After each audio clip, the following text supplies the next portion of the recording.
నమస్తే అండి. టీడీపీకి ఎప్పటికైనా ఉప ముఖ్యమంత్రి పవన్ కళ్యాణ్తోనే గండము అనేటటువంటి చర్చ విస్తృతంగా ఇప్పుడు జరుగుతోంది. ఈవేళ మరోసారి పవన్ కళ్యాణ్ ఢిల్లీ వెళ్ళారు. ఈ పర్యటన ప్రాధాన్యము సంతరించుకుంది. ఇటీవల మహారాష్ట్ర ఎన్నికల ప్రచారంలో కూడా పవన్ కళ్యాణ్ పాల్గొనడం, అక్కడ బీజేపీ విజయం సాధించడం ఇట్లాగా అంతా తెలిసినటువంటి విషయమే. అయితే అంతకుముందు కేంద్ర హోంమంత్రి అమిత్ షాతో పవన్ చర్చించి వచ్చారు. మొత్తానికి పవన్ కేంద్రంగా బీజేపీ ఏదో ప్లాన్ చేస్తుంది అనేటటువంటి చర్చ ఇప్పుడు రోజు రోజుకి విస్తృతంగా పెరుగుతూనే ఉంది.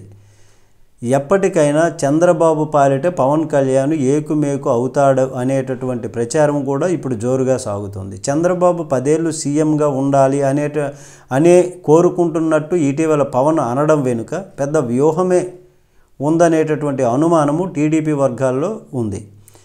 ఇక్కడే రాజకీయ కిటుకు ఉంది అని ఇలా చెప్పడం వెనుక బీజేపీ వ్యూహం ఉందని కొంతమంది రాజకీయ విశ్లేషకులు కూడా చెబుతున్నారు. ఎందుకంటే లోకేష్ను సీఎం చేయాలనేటటువంటి ఆలోచన చంద్రబాబు ఉన్నట్టు టీడీపీ వర్గాలు అంటున్నాయి. ఈ విషయం తెలిసే పవన్ ఆలోచనాత్మకంగా అడ్డుపుల్ల వేసేందుకే బాబు 10 ఏళ్ళు సీఎం అన్నట్లుగా చెబుతున్నారని, కానీ బాబు మాత్రము కొడుకుపై ప్రేమతో లోకేష్ను సీఎం చేయాలని అనుకుంటున్నారనేటటువంటి స్వార్థాన్ని బయటపెట్టి తద్వారా రాజకీయ లబ్ధి పొందాలనేది పవన్ అలాగే బీజేపీ వ్యూహంగా చెబుతున్నారు. బాబు వయసు రీత్యా పైబడుతున్న కారణంగా ఆ సీట్లో పవన్ను కూర్చోపెట్టడము, అలాగే బీజేపీ ప్లాన్గా ప్రత్యేకంగా చెప్పనక్కర్లేదని ఇప్పుడు రాజకీయ విశ్లేషకులు అంటున్నారు. బీజేపీతో పొత్తు పెట్టుకున్నటువంటి ఏ ప్రాంతీయ పార్టీ అయినా సరే చివరికి కాలగర్భంలో కలవాల్సిందే. మరీ ముఖ్యంగా పవన్ను జాతీయ నాయకుడిగా చూపే ప్రయత్నము బీజేపీది. దీనికి కారణం ఏనాటికైనా జనసేనను బీజేపీలో విలీనం చేసుకోవచ్చు అనేటటువంటిది ఆ పార్టీ పెద్దలు ధీమాగా ఉన్నారు.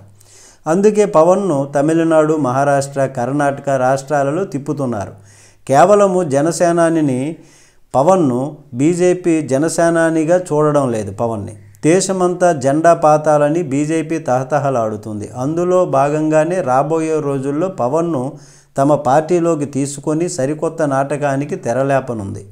రాజకీయం అనేది రాత్రికి రాత్రే మారిపోతుంటాయి. రాజకీయ పరిణామాలు మారుతుంటాయి. అందులోనూ పవన్ రాజకీయం తెలిసిన వారు ఎవరైనా సరే ఆయన నిలకడగా ఉంటారని ఎవరు నమ్మరు. ఇక చంద్రబాబును సీఎంగా చూడాలనే మాట పైన పవన్ నిలకడగా ఉంటారని కూడా నమ్మరు.